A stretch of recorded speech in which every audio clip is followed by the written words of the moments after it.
Hello everyone, a very good morning, good afternoon, and good evening to all of you. This is your host Vaibhav.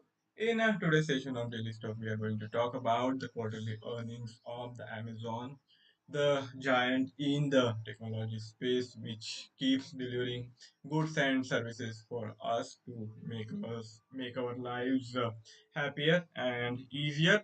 As we are conducting the session here, there is this sort of advertisement you can say, which is notifying the Prime Day next month, and it is promising to deliver the services, the goods at a reasonable price. And this has been the primary USP of the company, and of late it has been reaching newer heights. We are seeing that its stock price valuation has now surpassed the valuation reached earlier in the heydays of the pandemic, where the Amazon was only one of the few companies which was profiting from the lockdown as many outdoor activities were shut. Many people were resorting to ordering things online, and that had fueled the profit for the Amazon. But after that, over next 2 to 3 years, it sort of stagnated. There was decline in the valuations and subsequent recovery, and now here we are seeing the Amazon again back on top, and the reason for that is the phenomenal recovery which we are witnessing in the profitability for the Amazon, where its net profit has more than tripled over the year. Its revenues have also risen, and if we look at its forward guidance for the second quarter, it is expecting sustained growth with better margins. So that is driving these renewed interest of the investors, and that is the simplest reason for the rising valuation of the company. Let us now go into the details. This is the consolidated statement of operations for the 3 months ended March 31st, 2024. The total net sales are at US dollar 143.3 billion, which is substantial growth, almost more than 10 percentage point growth in the revenue. This growth has translated really well for the company, which has pushed its net income up by more than $7 billion. So whatever increase happened in the top line, that is total revenue, translated into almost 50% gain in the bottom line, that is net income. So you can see that any additional gain which is going to happen from the current levels is also going to substantially boost the net income, because in any business there is fixed cost, there is variable cost. To some extent, fixed cost remain the same regardless of what is your business operation level, and as the revenue goes up, the fixed cost more or less remains on the similar footing, but the variable income starts to rise, but not to that extent, and that translated into better margin for the Amazon, which has reported the EPS of US dollar 1, the basic EPS, and the diluted EPS is at 0.98 cents. This is almost tripling of its earnings. The reason behind this growth is simple to decipher. The cost of sales have risen, but not so much. And if we consider other costs like sales and marketing, general administration, it is on the lower side. There is this growth in the revenue. The cost of sales has risen, but not to that, not that in proportion. And then there is this lower overhead cost, resulting in the better margins for the Amazon. Let us now see how things are turning out on the cash flow side.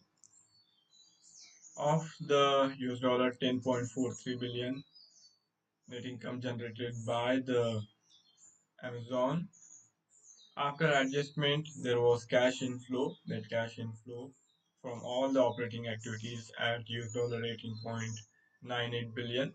This is huge jump in comparison to the cash inflows of just US dollar 4.78 billion a year back. So in this year, there has been a turnaround of sort in the operations of the Amazon.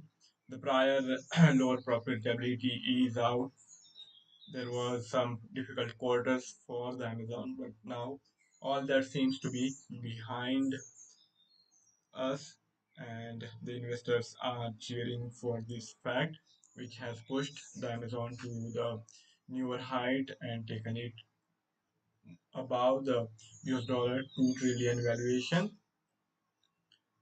of US dollar 18.98 billion generated in operating cash inflow. There was cash outflow of US dollar 17.86 billion. This was on account of purchases of property and equipment, which took away US dollar 14.9 billion. And then there is substantial outflow on account of acquisition and net cash net of cash acquired non-marketable investments. So this has also been one key item on these investment activities. From the financing activity, there was cash outflow as there was payment for the finance leases and debt, long term and short term as well. Cumulatively, this took away US dollar 1.2 billion, and resultantly, after adjusting for the inflows and outflows, we had net outflow of US dollar 558 million. But still, after this slight decline in its cash and cash equivalent, Amazon is still sitting pretty on these huge cash pile of US dollar 73.333 billion. That's a huge number.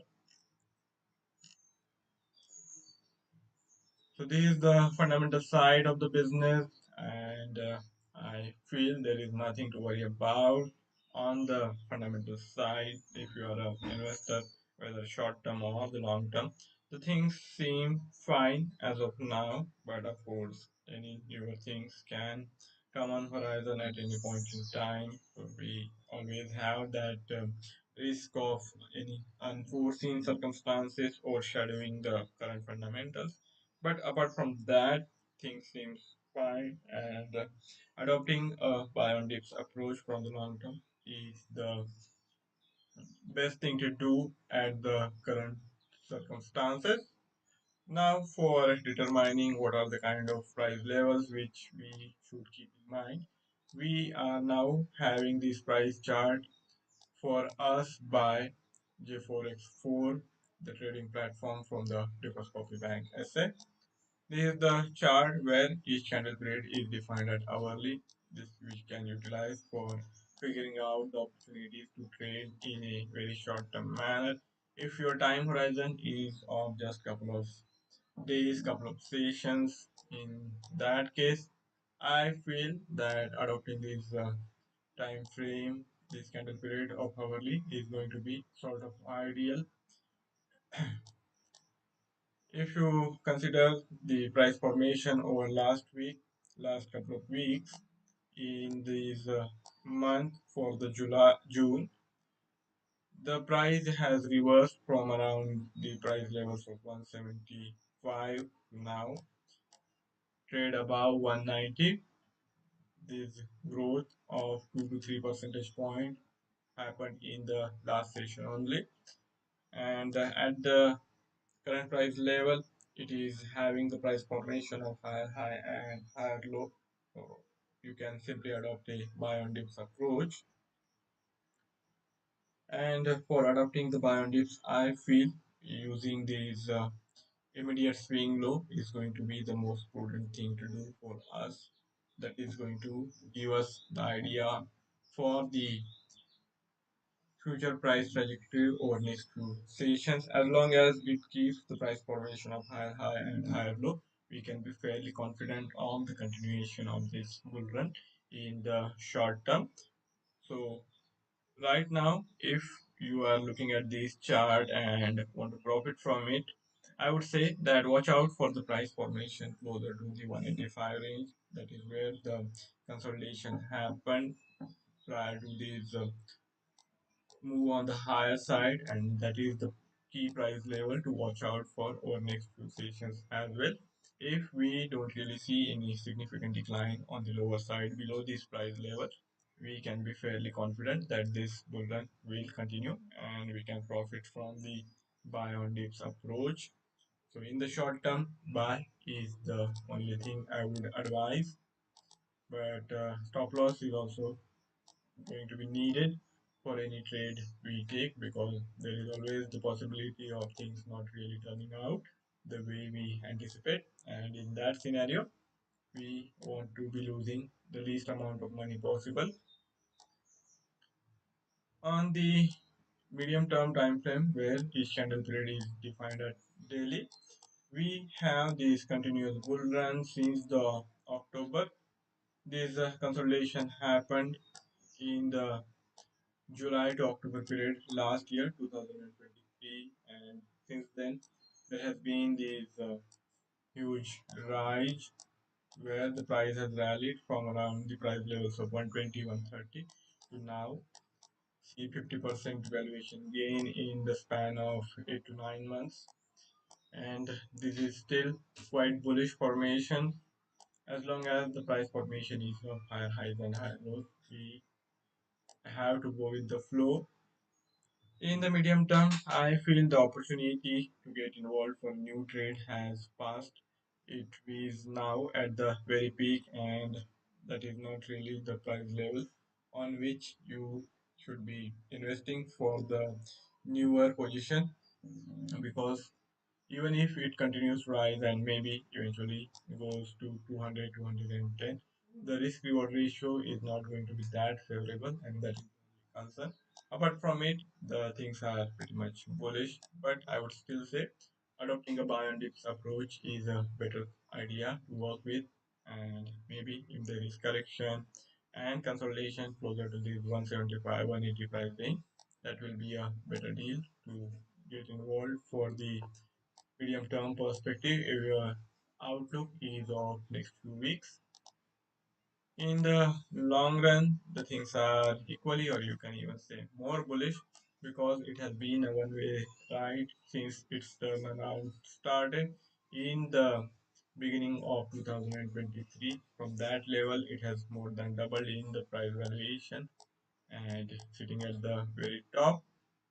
This is the fact I mentioned in my introductory remarks as well. Now we are seeing Amazon at its peak valuation, which were reached earlier back in 2020 and 2021, where there was shutdown in the economy, and that has helped the Amazon, which was delivering goods and services to the people who were unable to step out of the houses. I feel that it is likely to keep moving higher and higher, and we are likely to see its price valuation again rise around 10 to 15 percentage point at the least in the current bull run itself.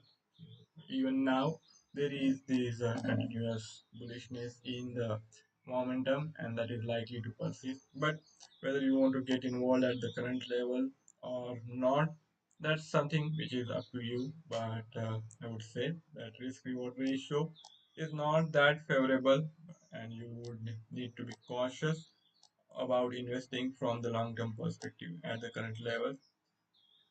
So maybe correction of sort over next few weeks if it materializes, and then consolidation will provide you with better opportunity, or you will have to wait for that to happen. As and when it happens, there is correction of say 10-15%, and then there is consolidation, and after that you see the signs of resumption of the bull run in Amazon, you can get involved. The company's fundamentals remain strong. The company's technical charting is equally bullish. The only thing is we don't really have a favorable risk reward ratio at the current juncture.